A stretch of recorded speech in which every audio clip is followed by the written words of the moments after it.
The ancient world worshipped far more gods than you learned in school. Ancient Mesopotamia, the very cradle of civilization, was home to a spiritual universe of staggering complexity. We all know names like Ishtar or Marduk, but they were just the celebrities in a vast, forgotten pantheon. By the end of this journey, you will know 25 unknown deities who shaped everything from the first sips of beer to the fate of empires. What happened to the original mother of all creation? Why was a weaver goddess considered a force of life itself? We are diving into the shadows to meet cosmic forces, household guardians, and divine bureaucrats lost to most history books. What do you think a civilization truly fears and cherishes when you look at its forgotten gods? Our story begins not with a dramatic birth, but with a quiet, profound presence. Before there was light or land, before any god took a name, there was only the dark, endless water. This was Namu, the primordial sea. She wasn't just a body of water in the Sumerian imagination. She was the very source of all existence, the mother who gave birth to the universe itself. Think of her not as a person, but as the fundamental state of reality before creation began. From her waters, she birthed the first divine pair, An, the sky, and Kai, the earth. That means the heavens above and the ground beneath your feet were, in this oldest of stories, her children. Her role is foundational, yet she is often overshadowed by her own descendants, like the clever god Enki, who would later become more famous. You see, as civilizations evolved, their stories often focused on the gods who ruled and intervened, not the silent, ancient forces that started it all. Namu represents that original, mysterious source. Interestingly, we have almost no statues or clear images of her. How do you depict the formless, endless sea that existed before form itself? Instead, artists hinted at her through symbols, carvings on ancient cylinder seals showing rolling waves or the deep, sacred freshwater ocean known as the Abzu, which was seen as her domain. This Abzu wasn't just a place, it was the cosmic groundwater, the life-giving essence beneath the world.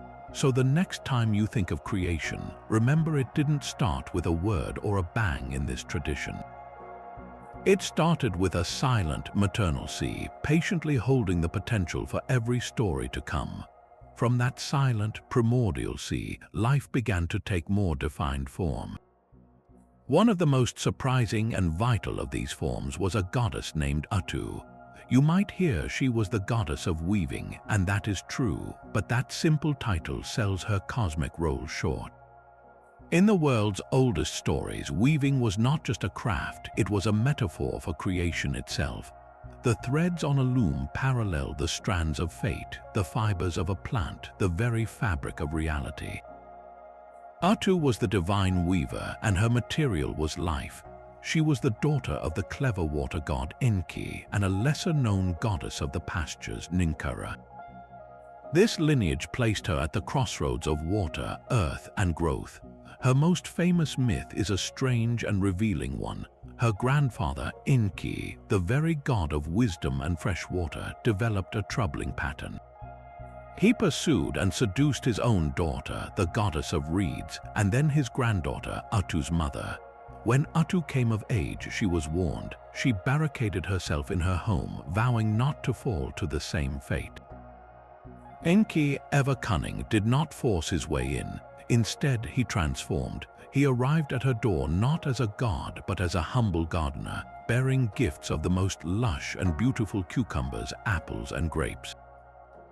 Sympathetic to the gardener's plight, Atu let him in. It was a trick, of course, and the myth says Enki seduced her as well. But here is where Atu's power truly shines. She did not remain a victim. From this union, she became pregnant, and what she gave birth to was not a child in the traditional sense, but 8 new, miraculous plants. Think about that for a moment. A goddess of weaving, through a complex and difficult myth, becomes the mother of entirely new forms of vegetation. This story inextricably links the act of weaving cloth with the weaving together of life itself. The threads on her loom were like the vines in a garden, the fibers in a stalk of wheat. She clothed the gods, yes, but she also clothed the bare earth. In a civilization where textiles were a primary measure of wealth and culture, Atu represented the vital, everyday magic that turned raw wool and flax into something that protected, defined, and beautified both humanity and divinity. She was the quiet, essential force in the background, weaving the very fabric of civilization. While Atu wove the fabric of life, another goddess ensured the threads of daily existence were worth celebrating. Meet Ninkasi, the divine brewmaster whose gift to humanity was far more than a simple drink. In the hot, dusty cities of Sumer, clean water was a constant concern.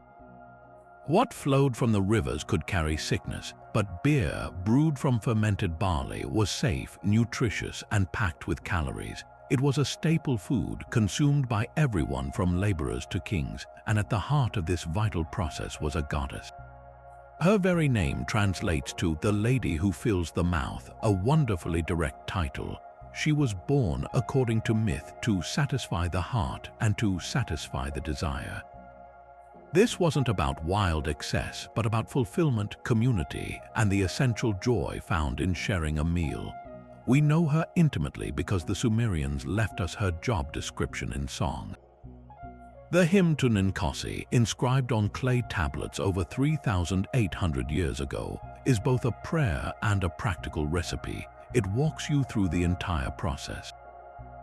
It speaks of bapia, the beer bread of Sweetwort, and of the mash in the collector vat. It describes the fermenting vessel, which gives off a good aroma and places it on its stand.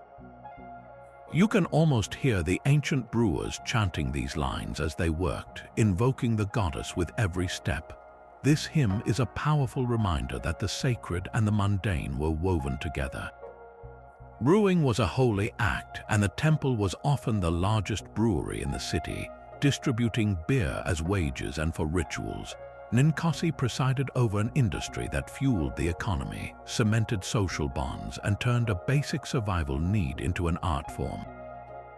She was the spirit in the foam, the craftsmanship in the fermentation, and the communal warmth at the end of a long day. So the next time you raise a glass, think of it as a toast to one of civilization's oldest and most practical patron saints. Yet another goddess held the power to make civilization permanent. Her name was Nidaba, and her domain was the harvest, but not just of grain. She presided over the harvest of words, the fertile field of knowledge itself. This link between agriculture and writing was no accident to the Sumerians. Both were acts of cultivation. One planted seeds in the earth to grow food, the other planted marks in clay to grow memory. Nidaba was the patron of scribes, those elite individuals who spent years mastering the wedge-shaped strokes of cuneiform. Imagine a bustling temple courtyard, the air thick with dust and the smell of damp clay. Young students painstakingly copy lists of kings, records of sheep, and hymns to the gods, all under her watchful eye. She was the cosmic librarian, the one who recorded the very decrees of the gods and the heroic deeds of kings, ensuring they were not lost to time. Her symbol was the humble stylus and the clay tablet, tools that transformed soft earth into a permanent record. Statues often show her as a dignified woman, sometimes with a sheaf of grain, sometimes holding a writing implement, perfectly capturing her dual nature. She gave humanity the ultimate tool against forgetting, but even the guardians of memory are not immune to being forgotten. As Mesopotamian power shifted, so did its pantheon. The Babylonians elevated their own god of writing and wisdom, Nabu, the son of Marduk. Over centuries, Nabu's cult grew, absorbing the roles and attributes of older deities. Nidaba's stories slowly faded, her specific hymns copied less frequently. Her name invoked more as a relic of a bygone era than a living force. The goddess who once certified the harvest of both field and mind was herself harvested by the changing tides of belief.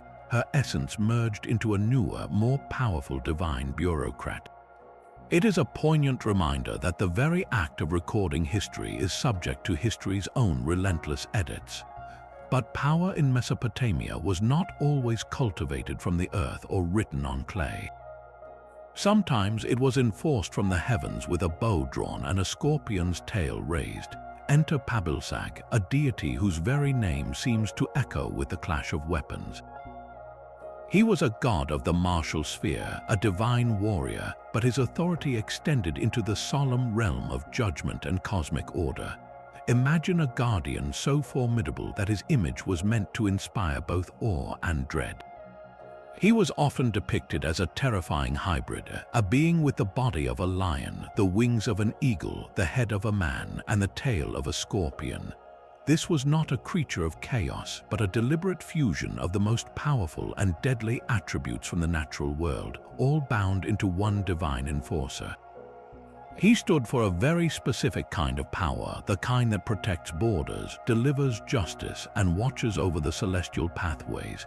His primary cult center was the city of Larak, one of the 5 antediluvian cities said to have existed before the Great Flood.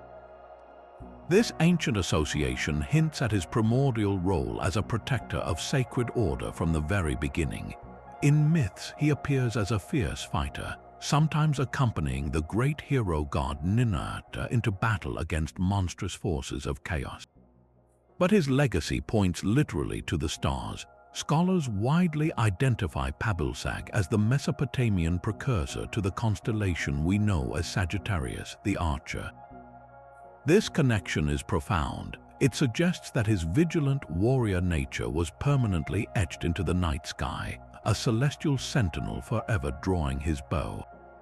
His imagery tells a complete story: the animalistic power of the lion, the soaring dominion of the eagle, the piercing strike of the scorpion, all governed by the intelligence of a human head, all immortalized in the constellations. He represents the ancient belief that true justice and protection required a force that was both utterly fearsome and eternally watchful. While celestial warriors guarded the heavens, a different kind of divine power offered guidance on the earthly plane. This power belonged to Ninsun, whose title, Lady Wild Cow, might seem humble at first glance. Do not mistake this for simplicity. In the ancient world, the wild cow was a profound symbol of nurturing strength, untamed wisdom, and protective instinct. Ninsun embodied all of this. Yes, she is famous as the mother of the legendary King Gilgamesh, but to see her only through her son is to miss her immense independent stature. She was a goddess in her own right, revered for her deep wisdom and her unique ability to interpret the hidden language of the gods' dreams. In the Epic of Gilgamesh, when her son is troubled by mysterious visions, he does not go to a priest or a seer first. He goes directly to his mother. Gilgamesh has 2 powerful dreams foretelling the arrival of his future friend and equal, Enkidu. He is confused and disturbed by their intensity. Ninsun listens, and with calm authority, she deciphers the celestial message. She tells him the falling star and the mighty axe he dreamed of are not threats but blessings, representing a powerful companion sent by the gods. Her interpretation is what sets the entire epic in motion, giving Gilgamesh the understanding he needs to accept Enkidu rather than fight him. This establishes her not as a passive figure, but as the essential translator between the divine will and human action. Her wisdom directly guides the fate of heroes. Beyond the epic, her connection to the wild cow speaks to her role as a protector of herds and the pastoral life that was the backbone of early society. She was a source of both nourishing milk and fierce defense, a divine mother whose counsel could steer a kingdom. She reminds us that in this world of mighty gods, the quiet wisdom of interpretation was often the most powerful magic of all. Ninsun's wisdom was not reserved for epic heroes alone. Her veneration extended far beyond the pages of the Epic of Gilgamesh, reaching into the daily lives of ordinary people across Mesopotamia. While she was the mother of a legendary king, she was also seen as a divine mother to all who called upon her. Commoners and rulers alike sought her favor, believing she possessed a unique and powerful gift, the ability to intercede directly with the great gods. In a pantheon filled with powerful, often distant deities, Ninsun was viewed as a compassionate intermediary. A farmer facing drought might pray to her, hoping she would speak to the storm god Adad. A merchant embarking on a risky journey might leave an offering at her shrine, asking her to petition the sun god Utu for safe passage. She was a celestial advocate, using her respected position and her wisdom to plead for mercy, healing, or favor on behalf of her human devotees. This role is powerfully attested to by the silent witnesses of archaeology. Excavations at sites like and Nippur have uncovered countless small, carefully made statues known as votive offerings. These were not idols to be worshipped, but physical representations of the worshipper themselves, left in a temple as a permanent stand-in for perpetual prayer. Many of these statues, depicting men and women with wide, hopeful eyes and clasped hands, were dedicated specifically to Ninsun. They are tangible proof of her widespread popularity, a collective whisper across millennia from people who believed she would listen and act. This gentle, protective aspect stands in stark contrast to another towering goddess of the Mesopotamian world, Ishtar. Where Ninsun was the wise intercessor and nurturing protector, Ishtar was the untamable force of love, war, and political sovereignty. Ishtar demanded action, reveled in conflict, and embodied a fierce, often terrifying, independence. Ninsun's power flowed from counsel and connection, Ishtar's from raw passion and command. One provided a protective embrace, the other the fiery crucible of destiny. Together, they represent the vast spectrum of the divine feminine in this ancient world, proving that a goddess's influence could be as profound in the quiet temple as it was on the thunderous battlefield.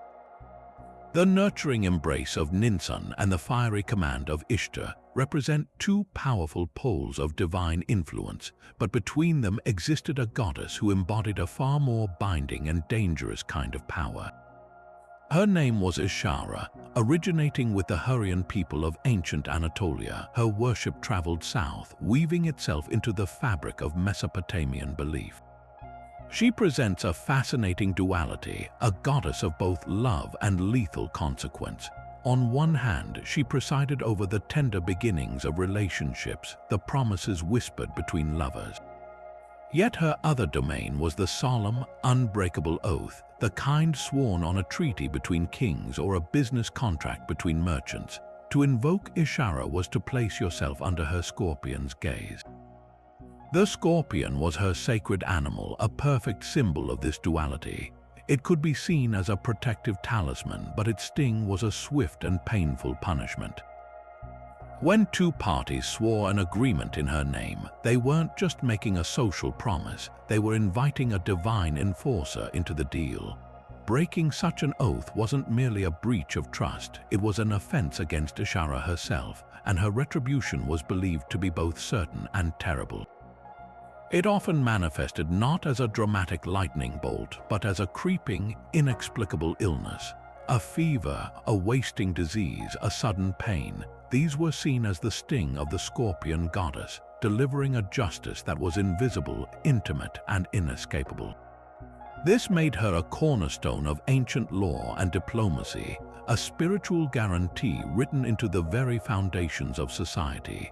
Over time, as cultures blended, aspects of Ishara began to merge with the far more famous Ishtar.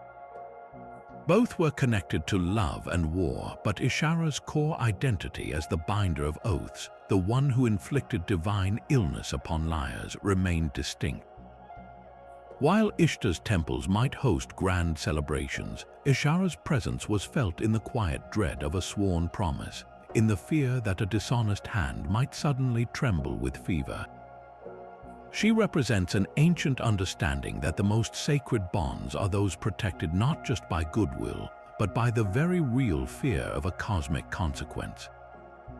The sting of a broken oath was a personal terror, but the Mesopotamians faced threats far more chaotic and public. They saw demons lurking in the corners of every home and evil spirits whispering in the desert winds. Against this invisible menace, they called upon a very visible protector, a deity named El-1E63. His power was symbolized in the most primal way imaginable with the head of a lion. This was not the gentle, nurturing wild cow of Ninsun. This was the raw, roaring authority of the king of beasts, an animal whose very presence in art meant one thing: do not come any closer. El-1E63 was a guardian deity, a specialized divine bouncer whose sole job was to ward off malevolent forces. You would not find grand temples dedicated solely to him. Instead, you found him everywhere people felt vulnerable. His image was carved into small stone or metal amulets worn around the neck or placed in the foundations of a house. It was etched onto boundary stones called kuduras, which marked the edges of royal land grants. On these stones, El-1E63 often appears among a crowd of divine symbols, a celestial security system ensuring that not only human trespassers but demonic ones would respect the property line.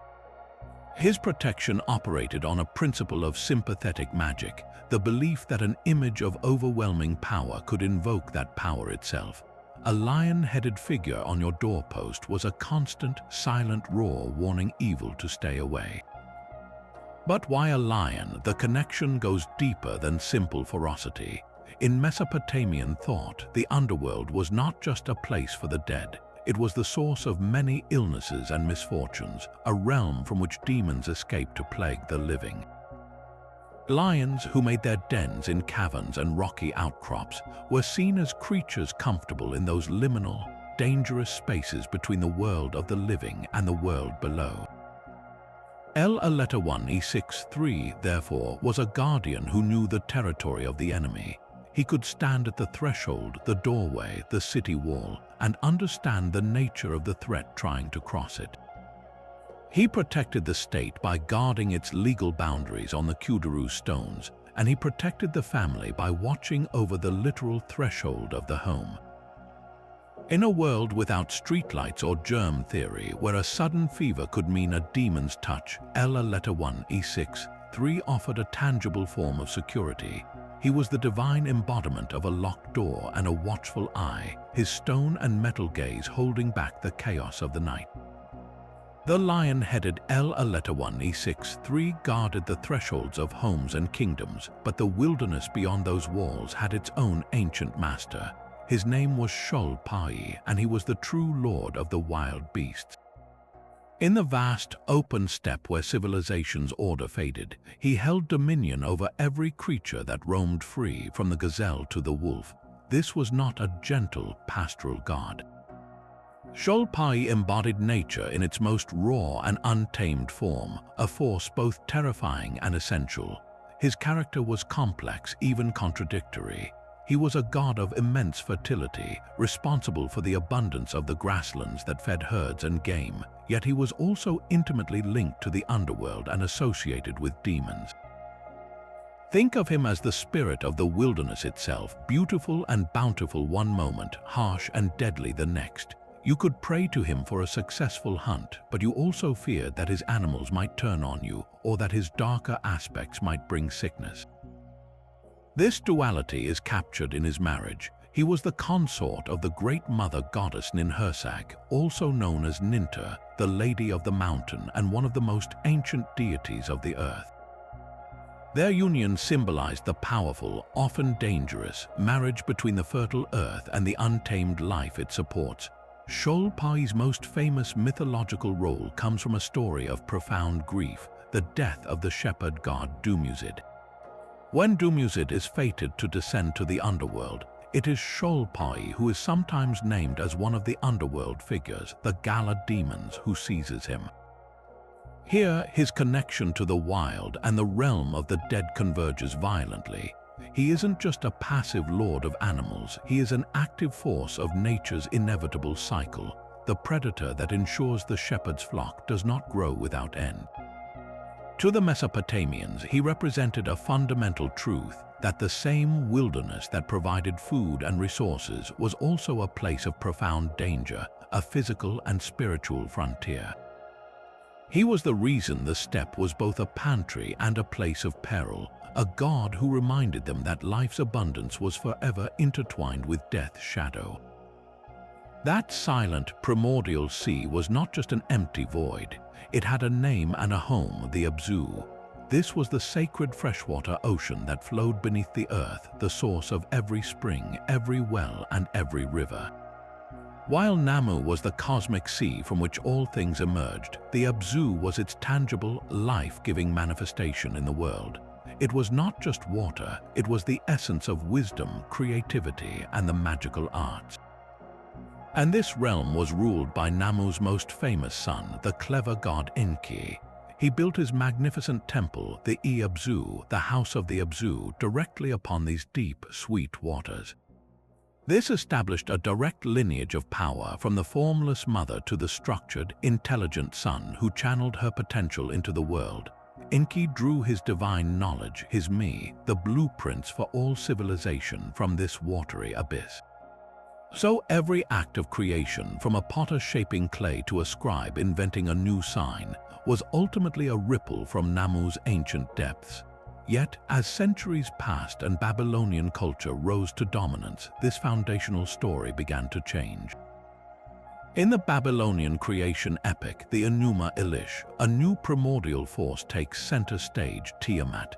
She is the saltwater chaos, a monstrous, dragon-like mother of the gods who is ultimately slain by the hero god Marduk to create the ordered world. In this newer, more dramatic myth, the role of the serene, creative Namu is completely absent. Her quiet, maternal giving is replaced by a narrative of violent conflict and patricide. This shift is profound. It reflects a change in how the people saw their universe and their gods. The older Sumerian view, with Namu, emphasized a natural, generative emergence from a neutral source.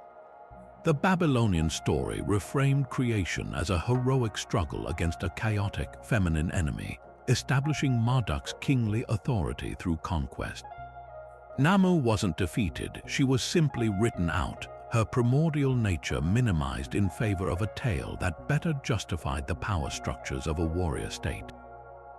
Her fate is a quiet tragedy written in clay, the original mother of everything, gently receding into the background as newer, louder stories of conflict took her place. The threads Atu wove were far more than just cloth. In the Mesopotamian worldview, the entire cosmos operated like a divine loom.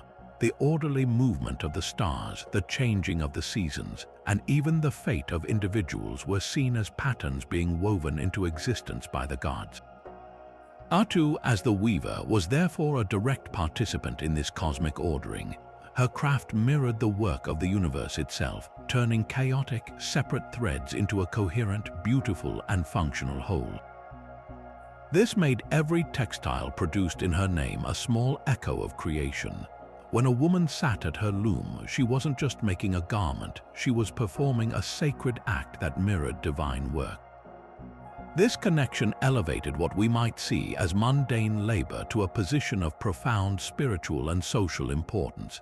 Textile production was the first major industry in Mesopotamia, and it was almost entirely managed by women, from the royal workshops to individual households. The economic power this generated was immense. Cloth was a primary form of currency, used to pay taxes, settle debts, and trade for other goods across vast distances.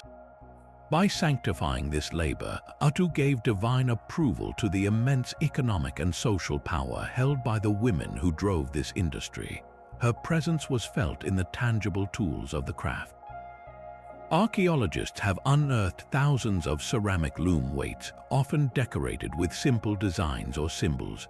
These humble objects, essential for keeping the warp threads taut, are silent testaments to the countless hours of work performed under Atu's domain. Her influence even stretches beyond Mesopotamia, finding echoes in other ancient cultures. The Greeks had Athena, who taught weaving and famously turned the boastful weaver Arachne into a spider. The Egyptians had Tait, a goddess of weaving who provided the linen bandages for mummification. This recurring theme across the ancient Mediterranean suggests a shared understanding that the goddess who controlled the loom also held sway over the fabric of life, death, and social order. Atu's story is ultimately one of quiet, essential power, where the most fundamental acts of human creation were seen as a direct partnership with the divine. This divine beverage flowed through every layer of society, binding it together in a shared, sacred ritual. The communal beer hall was the heart of a Mesopotamian city, a place where social hierarchies softened under the warm, golden influence of Ninkasi's gift. Here, laborers fresh from the fields, artisans, and merchants would gather around large ceramic vats, drinking through long straws made of reed or metal to filter out the husks and sediment. This wasn't solitary drinking, it was a shared act of consumption, a physical bond of community. But beer's role went far beyond the social hall. During religious festivals, it was a primary offering to the gods, poured out in libations to ensure their favor and participation in the celebration. It was practical medicine, often infused with herbs to treat ailments, its nutritional content a boon for the sick. Most remarkably, it was a form of currency. Workers on large temple or state projects were often paid a daily ration of beer and bread, a wage that was both nourishment and a direct link to the divine. The fermentation process itself was seen as a living miracle, a mysterious transformation guided by Ninkasi's hand. From mashed grains and water, a frothing, bubbling life emerged, turning simple ingredients into something that could uplift the spirit and strengthen the body. This was magic you could taste. It would have been very different from the clear, hopped beers we know today. Mesopotamian beer was likely cloudy, slightly sour, and nutritious, more like a thick, fermented porridge or a hearty kvass. To truly appreciate this ancient craft, picture the steps as they might have been shown in a temple courtyard. First, barley is moistened and left to sprout, then dried and ground into a coarse meal. This malt is mixed with water and sometimes a sweetener like dates to create a mash. The mixture is baked into a hardy, twice-baked beer bread called bapir, which could be stored. To brew, the bapir is crumbled into a fermentation vat with more water and perhaps a previous batch's yeast-rich residue. For days, the potion rests, Ninkasi's invisible work taking place within the clay vessel. Finally, the finished beer is decanted into jars, ready to fill mouths and satisfy hearts. In every sip, from the humblest worker to the king in his palace, the Mesopotamians tasted the direct, tangible blessing of a goddess who understood that civilization needed not just bread but joy. Yet even as beer flowed and cloth was woven, a city's true strength rested on the health of its people. In the powerful city-state of Lagash, that vital responsibility belonged to a goddess named Bau. She was the divine physician, a mother goddess whose primary gift was not creation or wisdom but restoration. Her very presence promised healing and the renewal of life. While her warrior husband, the great god Ningersu, defended the city's walls from human enemies, Bau defended its inhabitants from the invisible assaults of sickness and decay. She was the compassionate counterbalance to his martial power, ensuring that the people he protected could actually thrive. You can recognize her in ancient art by a simple, profound symbol, a vase held in her hands from which life-giving water streams forth in two abundant flows. This was not just water for drinking, it was the essence of vitality itself, a visual promise that she could replenish what was lost. Her healing was holistic, believed to cure both physical ailments and the spiritual wounds that might cause them. People would bring offerings to her temples, small clay models of the afflicted body part, a foot, an ear, a hand, praying for her intercession.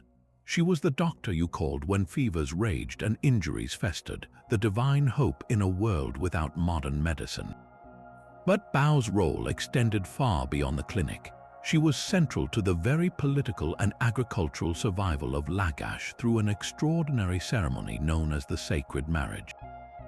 Each year, the ruler of Lagash, the Ensi, would not just pray to Bau, he would ritually become her consort.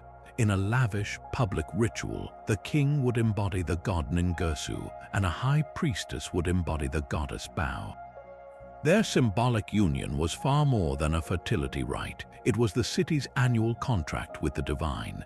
The ceremony was believed to magically ensure abundant harvests, the health of the flocks, and the general prosperity of the land for the coming year. More crucially, it legitimized the king's right to rule. By participating in this holy marriage, he demonstrated that he enjoyed the direct favor and intimacy of the city's most powerful deities. His earthly authority was thus seen as a divine mandate blessed by Bao herself. This intertwining of healing, motherhood, and royal power made her the emotional and spiritual heart of Lagash. While gods like Ningirsu represented the city's might, Bao represented its will to live and flourish, pouring the waters of life from her vase to nourish every citizen from the king down to the newborn child.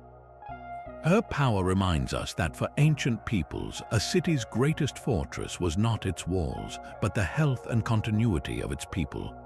While Bao poured the waters of life for the city of Lagash, a very different kind of deity slithered through the foundations of the world itself. This was Nura, the serpent god, a being whose very form inspired a deep, instinctive duality of fear and reverence. Serpents were creatures of profound paradox in the Mesopotamian mind. They were feared for their venomous bite, a hidden danger in the grass, yet they were also marveled at for their ability to shed their skin and emerge renewed, a powerful symbol of healing and rebirth. Nura embodied both of these aspects, serving as a messenger and enforcer for the gods of the underworld, particularly the god of justice, Ishtaran. Imagine the underworld not as a place of fire, but as a vast, silent, dusty realm beneath the earth, a land of shadows and forgotten names. Communication between that realm and the world of the living was a delicate, dangerous affair. This was Nura's sacred duty. As a serpent, he could move effortlessly between layers of reality, burrowing through the soil to deliver messages from the judges of the dead or to escort souls on their final journey.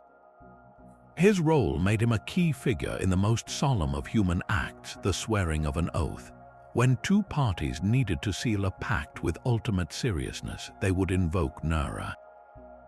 To swear by him was to place your word under the scrutiny of the underworld itself. It was believed that if you lied, Nura would not strike you down with lightning, but would instead deliver a far more intimate punishment, a creeping, wasting illness, a fever that felt like venom in the blood. This was the serpent's curse, a divine retribution that moved unseen beneath the skin.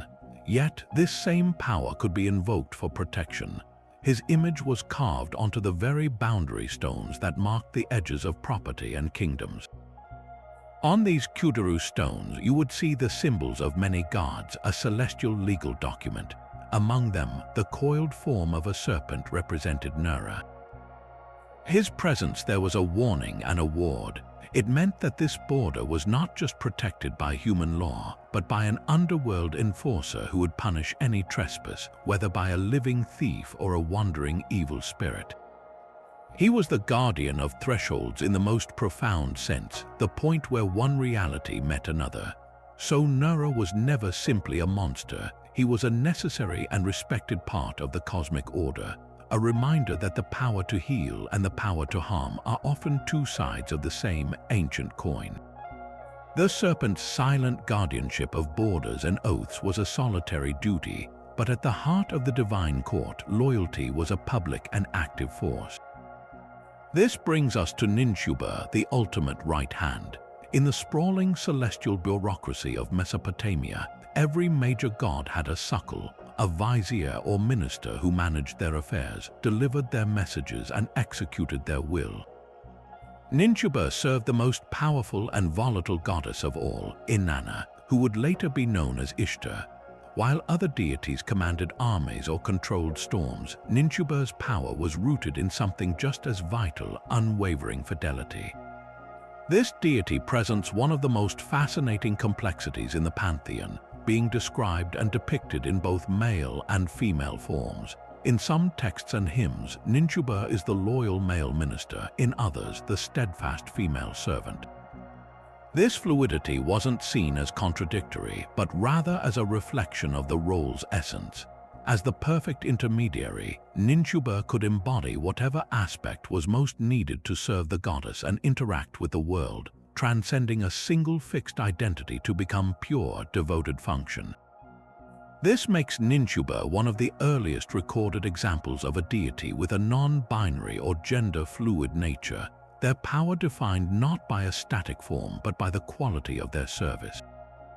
That service was put to the ultimate test in the great myth, the descent of Inanna. When the Queen of Heaven decides to journey to the underworld, the land of no return, to challenge her sister Ereshkigal, it is a perilous and arrogant mission. Inanna knows she may not come back. She gives Ninchuba explicit, desperate instructions. If I do not return after 3 days, go to the assembly of the gods. Weep before them, beat the drum for me, plead with Enlil in Nippur, then with Nanna in and if they refuse to help, go to Enki in Eridu. He is clever, he will find a way. Inanna descends, is stripped of her powers, and is killed, her corpse hung on a hook.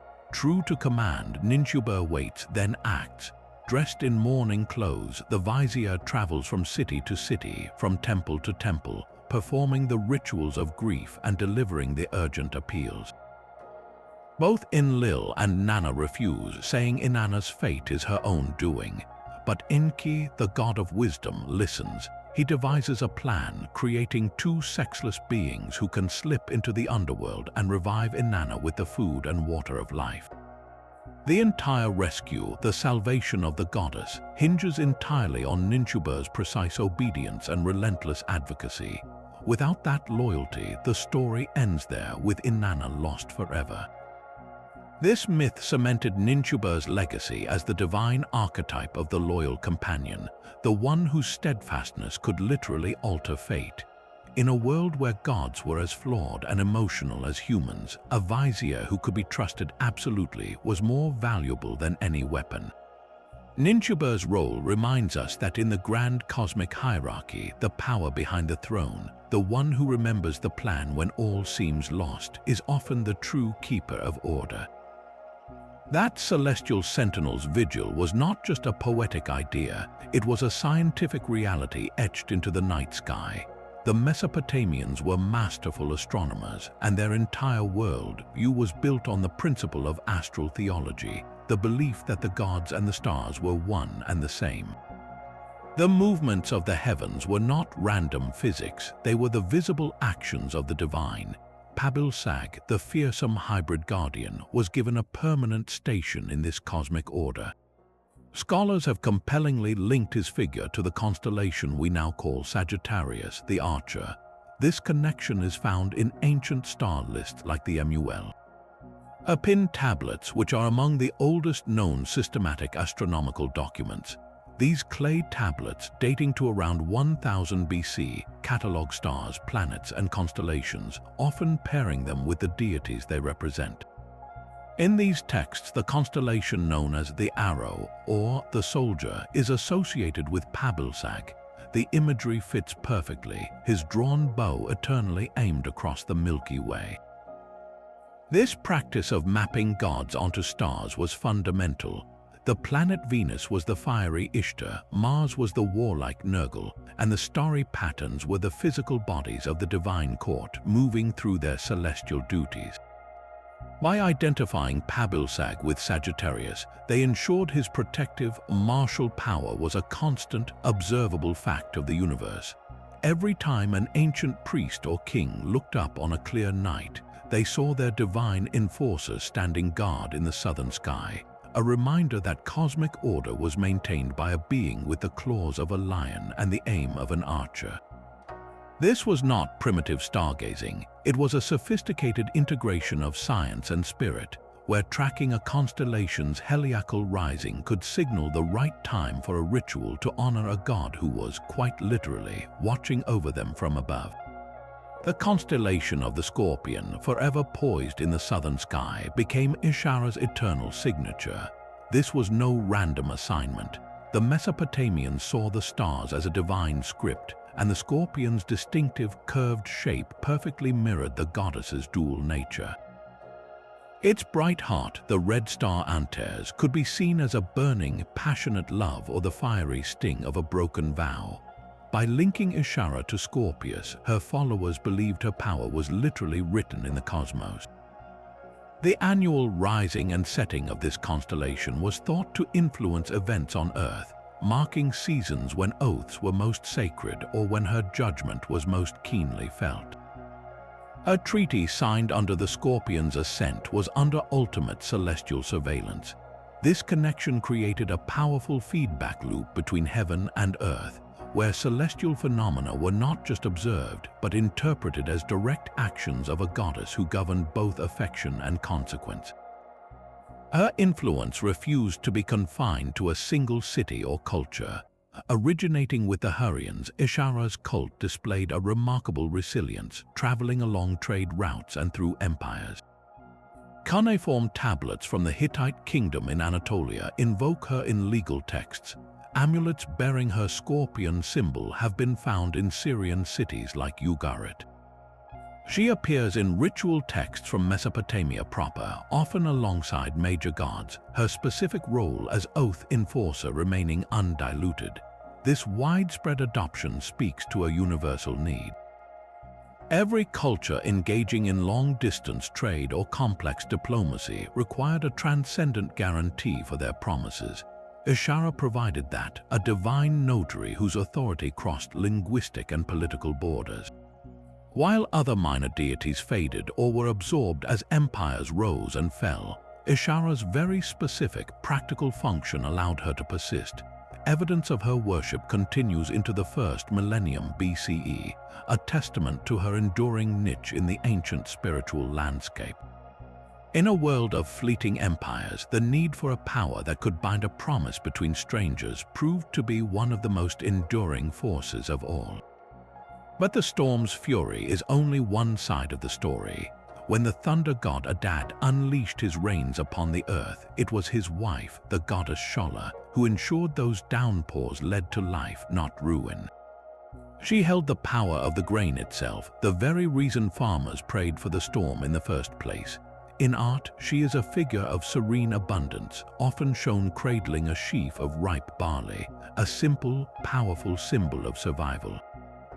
Where Adad represented the chaotic, necessary force of the weather, Shola embodied its purposeful, nurturing result. Her role was one of transformation, taking the raw, sometimes terrifying energy of the storm and channeling it into the orderly rows of the field, the swelling of the seed, the golden weight of the harvest. This made their divine marriage a cornerstone of the agricultural cycle, a cosmic partnership upon which every meal depended. You can picture a farming family listening to a spring thunderstorm, feeling both fear and hope, the fear of floods from Adad's power, the hope for Shola's blessing in the coming months. She was the compassion in the system, the guarantee that the storm's violence had a benevolent purpose. Without her influence, the rain was just water, the lightning just fire. With her, it became the catalyst for bread, for beer, for life itself. She represents a profound, ancient insight that true abundance requires both the disruptive force of change and the gentle, patient hand that guides that force toward growth. That lion-headed guardian found his most important post not on a door but carved into stone. The Kuduru was far more than a simple property marker. It was a legal document, a religious artifact, and a piece of defensive magic all fused into one. When a king granted a parcel of land to a loyal general or a high-ranking priest, the transaction was immortalized on these stones. The text would detail the exact boundaries of the grant, the names of the witnesses, and the king who authorized it. But words on stone could be ignored or the stone itself could be moved, so the Mesopotamians invoked a higher power. The inscriptions concluded with elaborate curses, calling upon the entire pantheon to punish anyone who dared to alter the agreement or move the marker. This is where El-Aletawan E63 and his fellow deities came in visually. The top and sides of a kuduru were not left blank. They were covered in a crowded gallery of divine symbols, a celestial courtroom carved in basalt or limestone. You would see the crescent moon of the god Sin, the radiant sun disk of Shamash, the star of Ishtar, and the stylus of Nabu. Among them, standing guard, was the symbol of El-Aletawan E63. He was often depicted not as a full figure, but as a lion-headed staff or a standard, a kind of heraldic emblem of pure protective force. This icon was instantly recognizable, a visual shorthand for his role as the divine enforcer of this sacred boundary. Think of the Kuduru as a spiritual fence. The written text defined the fence in human law. The curses were the barbed wire, and the symbols of the gods, like El-Aletawani-63's lion head, were the armed sentries posted at every corner, watching eternally. The message was unambiguous. To trespass on this land was to offend not just the king, but the gods themselves, and you would face consequences from both realms. This practice reveals how deeply interconnected law and religion were. Property rights were not a secular concept, they were a divine ordinance protected by the same powers that governed the harvest and the stars. El-Aletawani-63's silent, stone gaze ensured that a promise made by one generation would be respected by the next, his leonine ferocity forever fossilized in the service of order. Ninchuba's perfect loyalty reveals a stunning truth about the Mesopotamian cosmos. It was run like a vast celestial government. The role of the suckle, the divine vizier, was not unique to Inanna.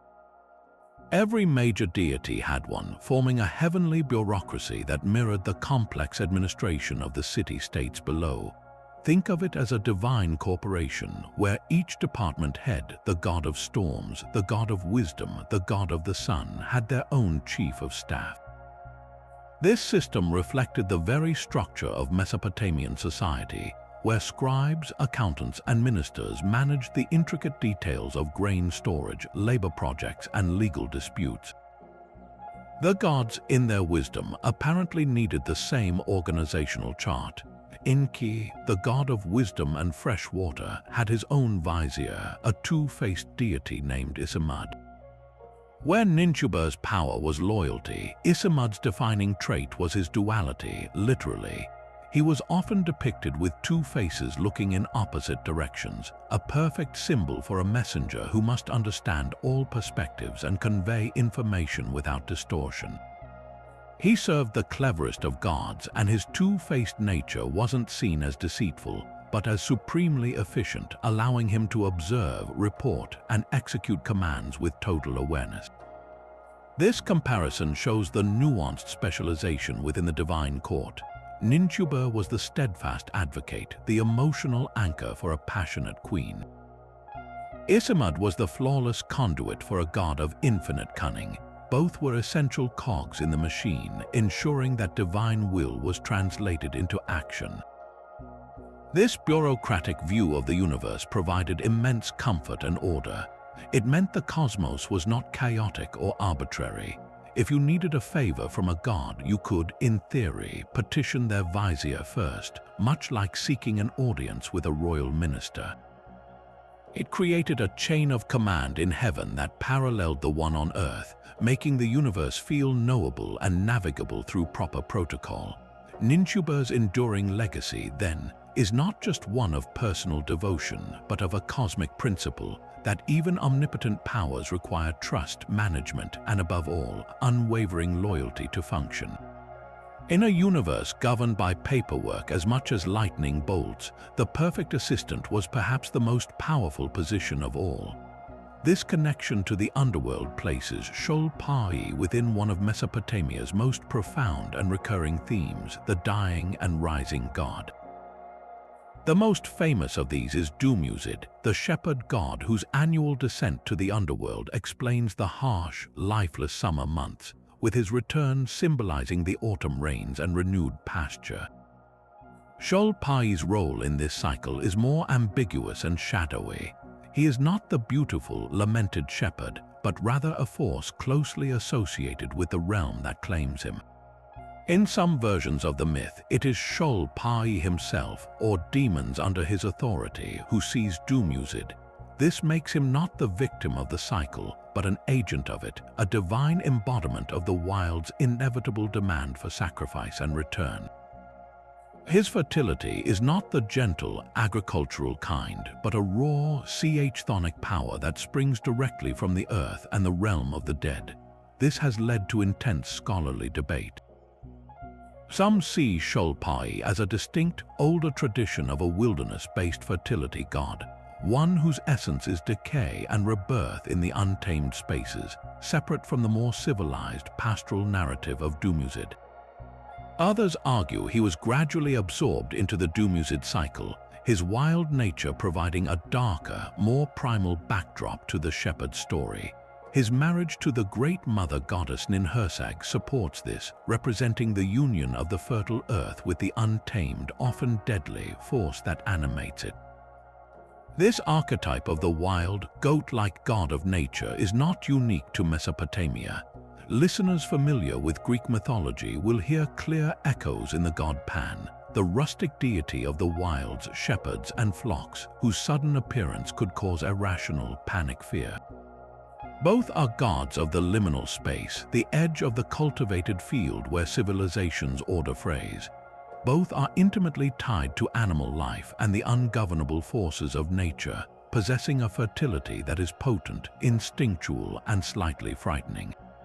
Sholpai reminds us that for ancient peoples, the cycle of life and death was not a neat, agricultural metaphor, but a messy, dangerous process governed by powers as willing to take life as to give it.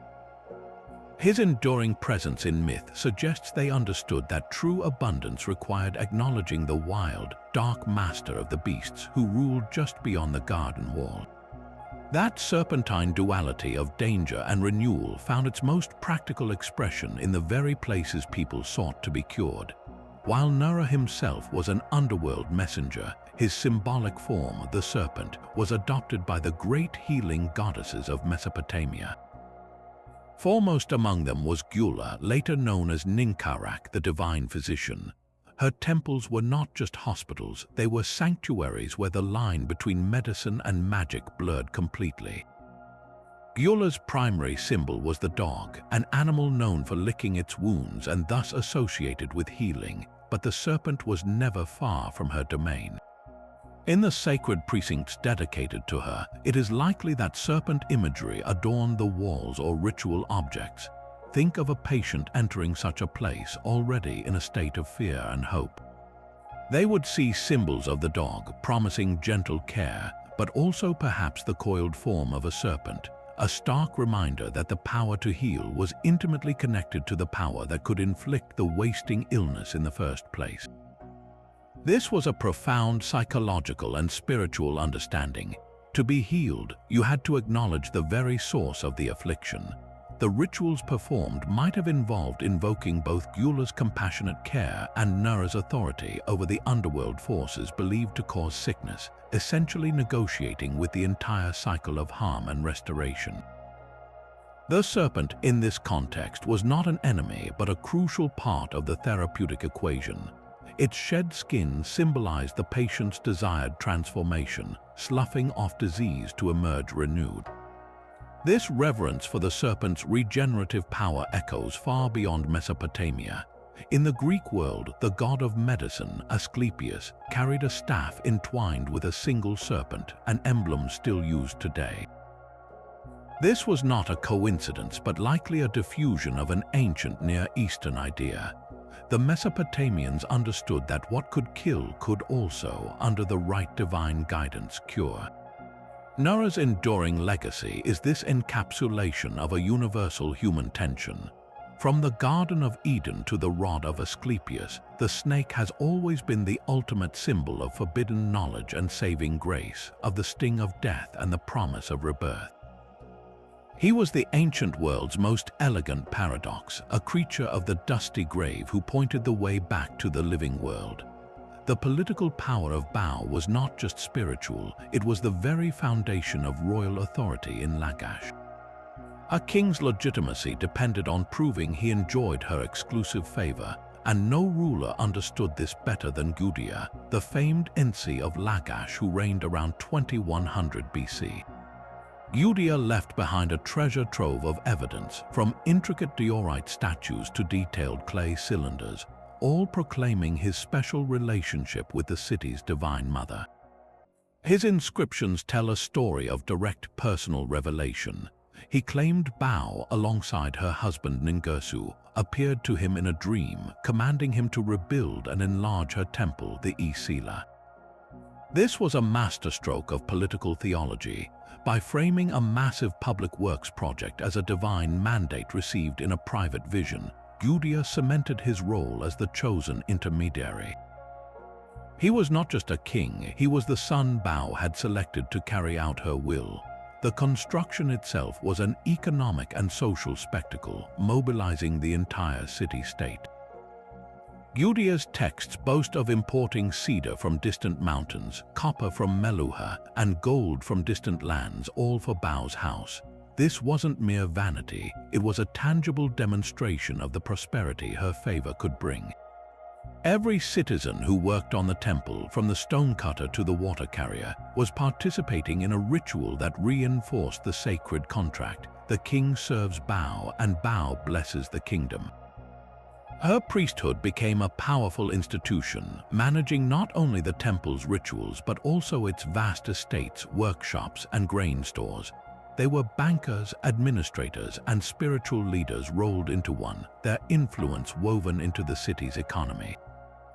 This created a powerful symbiosis. The more the king promoted Bao, the richer and more influential her temple became, and that temple's support in turn solidified the king's power. But this was a double-edged sword. A deity's prominence was inextricably linked to the political fortune of their city. When Lagash was powerful, as under Gudea, Bao's cult flourished, her hymns were copied, her statues multiplied. However, when Lagash was conquered or overshadowed by rivals like Ur or Babylon, her worship inevitably dimmed. The cosmic status of a goddess could rise and fall with the tides of war and trade. Bao's story, therefore, is a profound lesson in ancient realpolitik. She was not just a healing goddess, she was the spiritual engine of a state, a divine figurehead whose perceived power was carefully cultivated by kings to turn devotion into dominion, and whose legacy was only as enduring as the walls of the city she was sworn to protect. The marriage of Adad and Shola was a divine blueprint for the world. Their partnership explained the most vital cycle of all, how the terrifying power of the storm became the quiet miracle of the harvest. This wasn't just a myth, it was a sophisticated model of ecology. The Mesopotamians saw nature not as a collection of random events, but as a series of personal interactions between powerful beings. Adad's rains could be a blessing or a curse, a gentle soak or a devastating flood. Shola's role was to receive that raw, elemental gift and transform it. She was the reason to welcome the storm, the promise that chaos had purpose. Their union was celebrated in rituals designed to keep this delicate balance intact. During key planting seasons, priests would perform ceremonies invoking both deities, often presenting offerings of the first fruits of the previous harvest to Shola, while libations of water or beer were poured out for Adad. Hymns praised them as a couple, thanking Adad for the fearsome clouds and Shola for the abundant ear of grain, explicitly linking his action to her result. One text might describe Adad roaring in the heavens, while another shows Shola in the field below, causing the green shoots to raise their heads to the sky after the rain, a beautiful image of marital cooperation.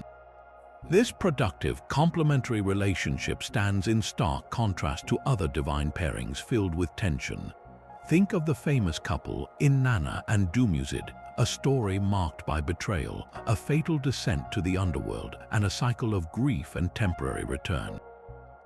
Their relationship explained the harsh, dormant season, a narrative of conflict and loss. Adad and Shola, however, explained creation and sustenance, a narrative of synergy.